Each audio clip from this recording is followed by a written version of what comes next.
G'day guys, another day, another project. Today we're going to start working on dash pieces.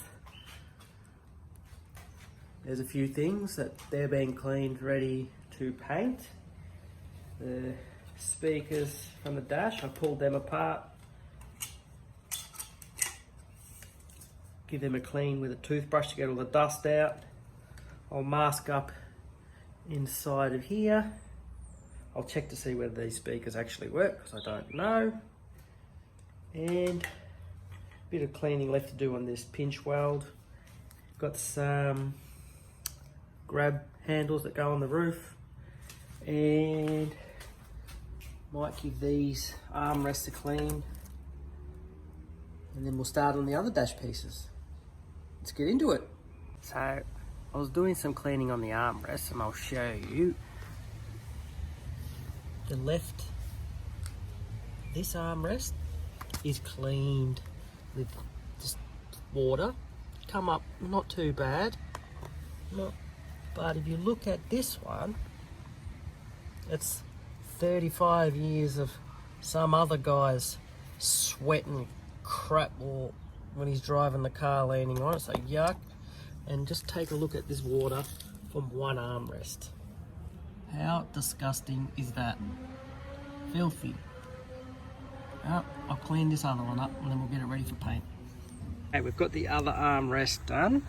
This one didn't quite come up as good as the other one. This one is the driver's door one, but better than what it was. Needs a little bit of repair there. The rubber seems to be coming off the handle bit. We'll fix that up. And there's the dirty water from this one. Just as disgusting. And I've got my little helper watching me today. Hi Xena. So yeah, I don't know whether I should fix this first before I paint it, or should I paint it and then fix it? So I'll have to glue it somehow. And alright, ciao. Yeah, I've glued that back together with some Tarzan's grip, which makes a hell of a lot of mess.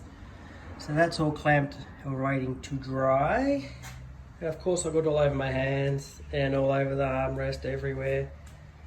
But it's cleaned up, so that's okay. So now we'll paint these bits. And while I'm painting, I've got my pinch weld on the edge of my board to, when you clean the when you turn the can upside down, you clean the last bit out, whack a bit on there, Bob's your uncle. Alrighty, let's get to it. G'day everyone. Today I'm testing the speakers from the VK Dash, make sure they work. I've got this old radio here, unplugged the speakers, got one of the speakers here, connected up some speaker wire to it, and I'm going to plug the other end into the channel and see what happens. Let's try it.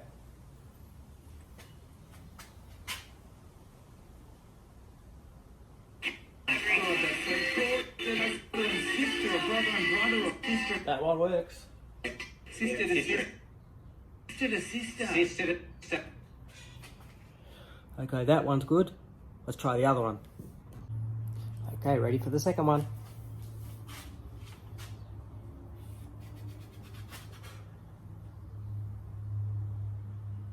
It was a movie to watch. We saw the one listed called Nights Out. Oh yeah. Daniel Craig. Yeah. Guess what I was watching? Very good. Stop it. Nights Out. Well, this is where my coincidence comes from. In the movie. Pretty good. Not bad for 35-year-old speakers. Put them back in the dash. We're going to clean up all the dirt off this part of the dashboard and then we will fix up these cracks. This some black silicone-y kind of stuff. We'll get into it. Okay, we're going to chuck this inside the cracks. See how it goes. Never used it before. Let's see. And maybe you need to take 5 out of it. What have you got second? Well, Dustin. Dustin's clearly the best player in the competition. impact on games, hitting the scoreboard, consistency, and a game plan revolves around it, in a sense. I mean, they're doing a lot that's right, but Put some gloves on and force it inside the cracks, eh? Slips out for the runner that comes up takes his man. Yeah, Lambert, number 23, isn't it? Yeah, I think that's him. Yeah, he's pretty special, and he's performed on the big games. Marcus at the minute went to a high level in the second half last year. I don't think that premiership hit. And then I think he had a lull. I think everyone was talking about his injury. Was it chronic?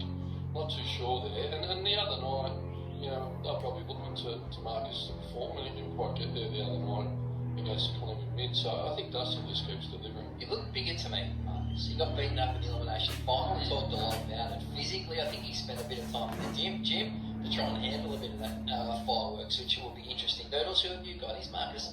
Sorry, Howie. No, Marcus Bontempelli, the best player in the game. No, I think Dustin Martin. I agree with Ross. I think Dustin Martin, for impact on games and what he does, two-time Norm Smith medalist, it's pretty hard to go against that in the biggest game in the competition, State of Origin medal. I know that game wasn't as important as a grand final, but he stepped up again in a pretty big game. He should have got that. But Bontempelli, I think he'll be fine. I think he just had it down. He looked lethargic the other night. I just think he had a bad night, as did a lot of the other players. I mean, he could come out this weekend and have 38 disposals and kick 4. So I wouldn't be worrying about the Bont, but Dusty, the best for me. Any player that can touch the ball in a quarter 6 times and turn the game on its head is an impact on a game without necessarily getting stacks of it. And every time he touches it, he does something with it. So that's why Martin is clearly in the conversation. But it's always it's subjective, isn't it? Yeah. Nat Five. I think we had this discussion last year, and I was one out again on Nat Five. Tell us about that we don't see. Why is he such a good footballer? What does he do behind closed doors that we don't see? Well, I think you hear about it, but the dedication. Okay, I think that's that. I'll show you what it looks like. Just squeeze it onto the gaps.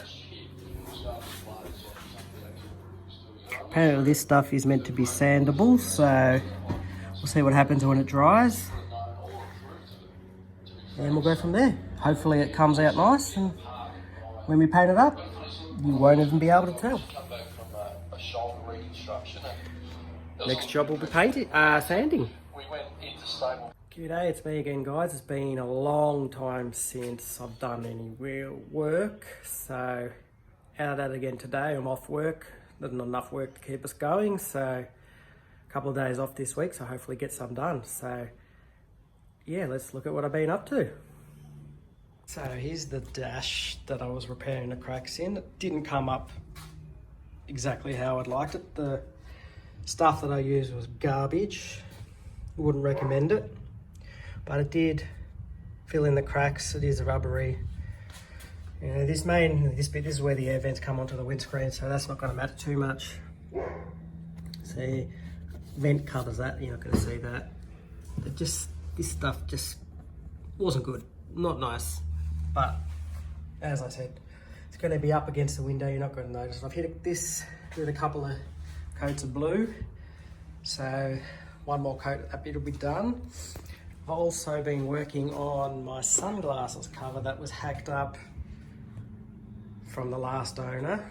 He cut the back off, so very badly, I might say. That was very uneven, so I've cleaned that up, put a bit of plywood at the back, glued that on, made it to shape. I'll hit that with some paint, and then that's ready to go back into the center console, which you'll see, which you've seen in other videos. And I've got some other dash pieces out here that I've just cleaned and gonna get ready to paint as well. There's still a couple more pieces in the shed.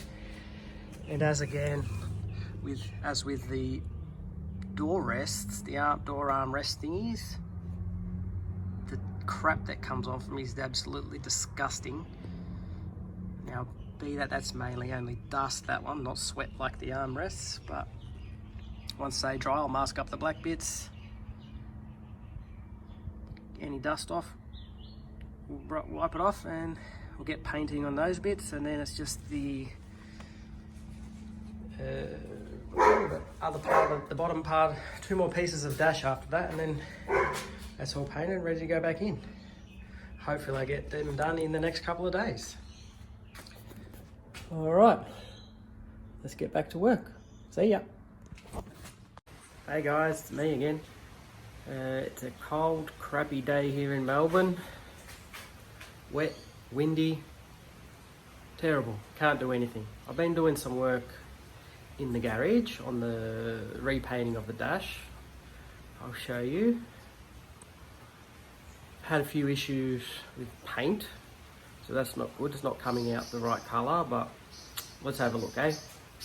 With the top dash pad, that's done. That looks good. I'm happy with that. So I can put the speakers back in that. The vents up there. Been painting other pieces. Door handles come up nice.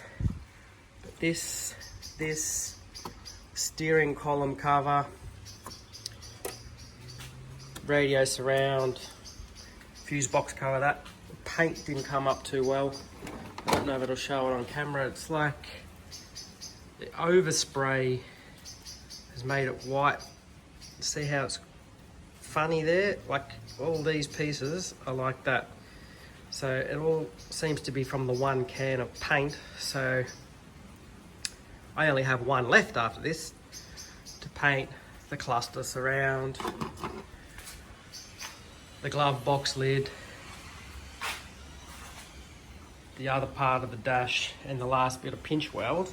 So I've ordered another can. That's $50 for that. So hopefully that comes within the week. So I've got one can left to do that. And that, you see this can started to do the same thing again on this one. All these spotting and stuff. I'm not going to too much worry about that. That's on the inside. It's only this can. See, it's done it again here. It's going white. And again on here, it's going all white and funny. So I think this can is going to use it as an undercoat can, and hopefully the one can that I have left will be okay to, you know, as a top coat for the rest of them. And then I got that other can coming as a backup, because I doubt I'm going to have enough, because that dash cluster there is pretty big. It's going to take a fair bit of paint to do that. It's got a lot of sun fade on it. And then I've also got the fuse box cover and another speaker grill. But yes, that's what I'm up to at the moment. And then during the week, my lovely wife has got me some stack stone, and she wants me to redo the whole balcony in that, so that'll take up my whole week off. So while I'm doing that, because you can only do a few at a time while they dry, so you don't want them to fall off. While they're drying, I can do some more work on this. Anyway, we'll get back into it and keep you updated. Ciao. Okay, I've worked out why the paint hasn't worked on the dash pieces. I was talking to Gravy yesterday, that's my dad, and he was asking, did I prime the parts before I painted them? I said no. And if you go back and look at some of my other videos of when I did the center console, I did prime those before I painted them, hence I didn't have any trouble with them. So I don't know why I didn't prime them today or when I painted them, but anyway, so I started priming some of the pieces again. I'm not going to worry about repainting these bits inside the glove box, anything like that, because you won't see that. But bits that are going to be on the outside, I'm going to reprime, and there's a couple of pieces, dash pieces in here, over here, that need to be redone. So I'll hit them with a coat of primer, then I'll hit the colour on top of them, and hopefully, fingers crossed, we don't have any discoloration and funny marks. Now the worst thing about this is I've wasted $50 on a spray can that I have to paint over and I can't do anything with, so a little bit over a bloody spray can, but it is what it is. It's cheaper than buying a whole new dash, like they're hundreds and hundreds and hundreds of dollars just for the pieces themselves, so we are coming out of it cheaper than what we would originally, but oh, what can you do? I'm going to keep priming and then maybe paint it tomorrow. I don't know, I've got other stuff to do. I've got to do the balcony, if you can see it out there. I've started that, but alright. Ciao. Hey guys, I'm back and I've finished painting the dash. Finally it's done. It's taken me a long time, but what can you do? I've been busy with other stuff, but let's have a look at it. Here we go. From green to blue. It's come up pretty nice, hasn't it? Took the whole thing apart, glove box off, everything out. Speakers, painted everywhere. Even done inside the glove box lid. Even managed to save the tyre placard sticker. I didn't worry about repainting inside the glove box after the non-primer issue, because that's going to stay shut most of the time anyway, so who cares? But yeah, the primer on the front of the panels did the trick in not making it patchy when the paint was sprayed on, so that's good. So I think I ended up using about 5 cans of paint, maybe even 6 cans of paint on this at close to $50 a pop. It's at nearly $300, but considering what it would cost to buy a cerulean blue dash, it's a hell of a lot cheaper. Like the top crash pad, the cluster surround, all those bits, you know, people are asking crazy money, like over $1,000 for a piece. So I reckon if you were to buy that, you'd be looking probably for all the pieces, probably close to $3 grand, I reckon. So in reality, I've spent 10% of what it would cost. So yeah, what can you do? Just gotta, when I put it back in, not scratch it, eh? I still have a little bit of paint left. If any of that happens, I still got to paint the column in the car, the cruise control unit, and maybe redo the indicator stalk. That's cerulean already, so that shouldn't be too bad. So yeah, next thing to do, I guess, is put it back in the car. And we've got shitty Melbourne weather today. It's cold, it's wet, winter's coming. Yeah. All right, see you in the next one, guys.